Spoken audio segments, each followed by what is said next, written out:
Hey, Shabbat Shalom, my friends. I saw somebody in synagogue this week from Israel, and he told me how much he appreciates when people send him letters, call him, and just ask how he's doing.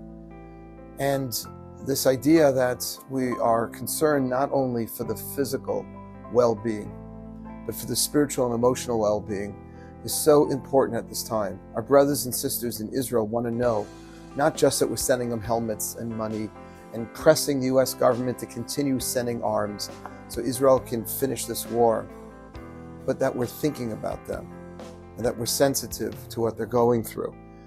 I'm sharing this because in this week's parsha, when the Torah tells us how to deal with a fellow Jew whose hand has become impoverished, listen to the language. And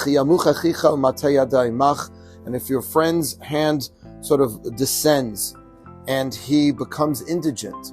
Now you would think the next word in the Torah would be, write him a check, send him some money, help him out.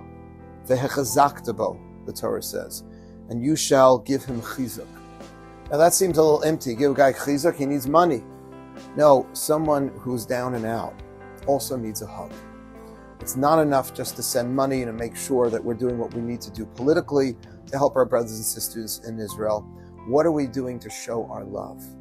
That is so key and that is so important. They say that in this week's parsha also. You have the mitzvah of Shemitah. Shemitah is the mitzvah to let the land lay fallow. Nobody could use their land during the sabbatical year.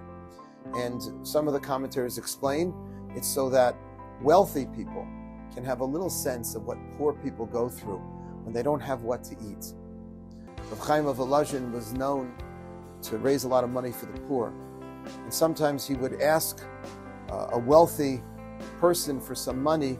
He would always ask them to leave their home and ask them outside of their house for the money.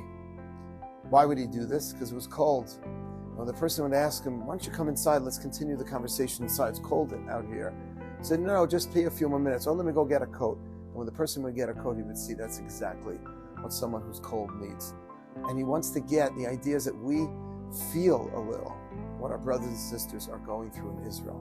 So it's not just practically what they need, that's of course important, but what can we do emotionally to express our love? How do we give our brothers and sisters in Israel a big Jewish hug? Well, we can send letters, we can visit. Last week in July, MG is going on a volunteer mission. It's not like, they're desperate for Jews to come and volunteer in Israel. It shows our love. And whatever else that we can think of doing, to call a friend. Everyone has a friend, a relative, someone we know who's living in Israel, going back and forth. Tell them you're thinking about them.